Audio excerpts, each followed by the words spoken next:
અમદાવાદમાં કેશવ નારાયણ સ્કાય હોમ્સના નામે થયેલ કૌભાંડ મામલે EOWએ 3 બિલ્ડરોની કરી ધરપકડ। પ્રોજેક્ટના માલિક તરીકે રોનક સોનાણી, વિપુલ ગાંગાણી અને યોગેશ ઠક્કરની કરી ધરપકડ।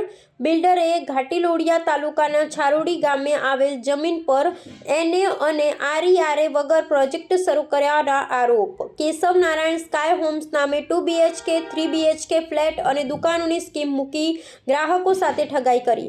ફરિયાદી પાસેથી ફ્લેટ નંબર 2103 માટે ₹11.26 લાખ બેંક મારફતે વસૂલ્યા।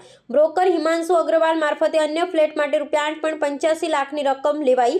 આ ઉપરાંત અંદાજે 225 જેટલા અન્ય ગ્રાહકો પાસેથી ફ્લેટ અને દુકાનોના નામે ₹65 કરોડ જેટલી રકમ વસૂલાઈ હોવાનો થયો ખુલાસો। બિલ્ડરે કેટલાક ગ્રાહકોને માત્ર નોટરાઇઝ MOU આપી પછી સ્કીમ અચાનક બંધ કરી દેવાઈ હતી। ફ્લેટની સ્કીમવાળી જમીન કેવલ મહેન્દ્ર પટેલ અને આશીષ વિષ્ણુ પટેલને રજીસ્ટર વેચાણ દસ્તાવેજથી અન્ય લોકોને વેચી દીધી। EOWએ આરોપી બિલ્ડરના 4 દિવસના રિમાન્ડ મેળવી તપાસ શરૂ કરી। આર્થિક ગુના નિવારણ શાખા ક્રાઇમ બ્રાન્ચ અમદાવાદ શહેર ખાતે પોલીસ કમિશનર શ્રી અમદાવાદ શહેર, સંયુક્ત પોલીસ કમિશનર શ્રી અમદાવાદ શહેરના માર્ગદર્શન હેઠળ એક છેતરપિંડીની ફરિયાદ દાખલ કરવામાં આવેલી છે।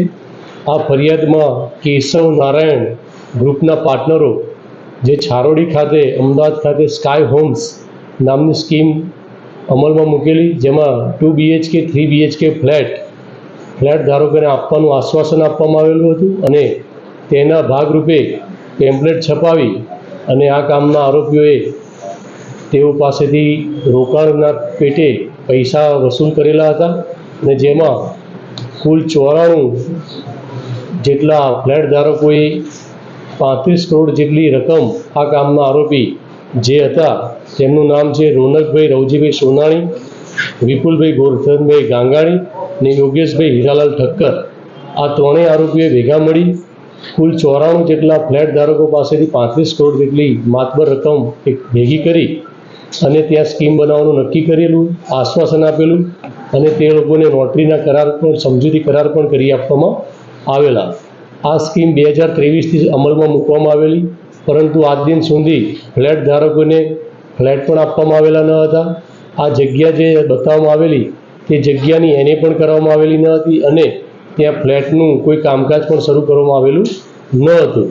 તે અનુસંધાને ફ્લેટ ધારકોએ બિલ્ડરોને વિનંતી કરવા છતાં તે લોકોએ તેઓના પૈસા પણ પરત આપેલા ન હતા કે ફ્લેટ પણ આપેલા ન હતા। તે અંગેની ક્રાઇમ બ્રાન્ચ આર્થિક ગુના નિવારણ શાખા ખાતે ગુનો દાખલ કરવામાં આવેલો છે અને આ ત્રણેય આરોપીઓની 17/12/2025ના રોજ ધરપકડ કરી અને કોર્ટમાં રજૂ કરી અને આરોપીના દિન 4ના રિમાન્ડ મેળવવામાં આવેલા છે અને આ ગુનામાં બીજા પણ ભોગ બનનારા મળી આવતા આ ભોગ બનનારાઓની સંખ્યા 225 જેટલી થવા પામેલી છે અને ચીટિંગનો આંકડો 65 કરોડ જેટલો થવાનો થયેલો છે।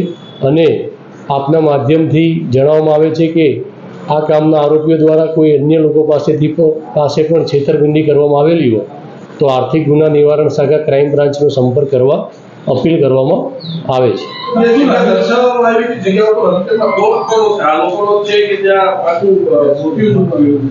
આ જે પ્લોટ છે એ મૂળ ખેડૂતો પાસેથી આ બિલ્ડરોએ ખરીદેલું હતું અને આ બિલ્ડરોએ ત્યાં આશ્વાસન આપ્યા પ્રમાણે કોઈ ફ્લેટની સ્કીમ બનાવવા તેની કોઈ કાર્યવાહી કરેલી નહીં અને આ બારોબાર અન્ય ઈસમોને પ્લોટ વેચી દીધેલાનું પ્રાથમિક દ્રષ્ટિએ જણાઈ આવેલ છે।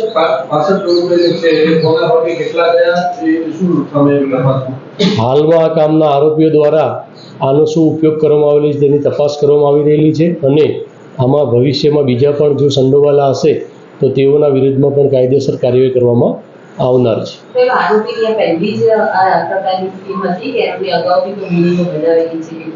આ જે બિલ્ડર છે એ 2017થી પાર્ટનરશિપમાં કામકાજ કરી રહ્યા છે। જૂની પણ ઘણી બધી સ્કીમો મૂકેલી છે અને આ સ્કીમમાં પ્રથમ વખત એ લોકોએ છેતરપિંડી કરેલાનું હાલની તપાસ દરમિયાન જણાઈ આવે છે।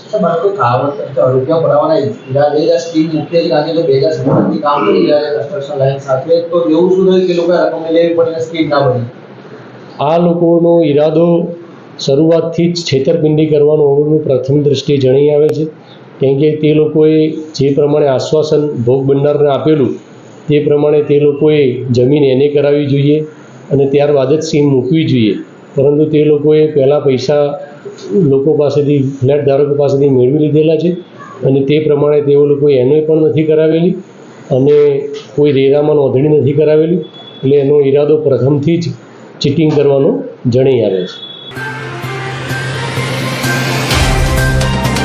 तो व्हाट्सएप, ट्विटर, फेसबुक, इंस्टा जहाँ भी आपका अकाउंट है, इसे शेयर बटन के द्वारा वहाँ पर शेयर करें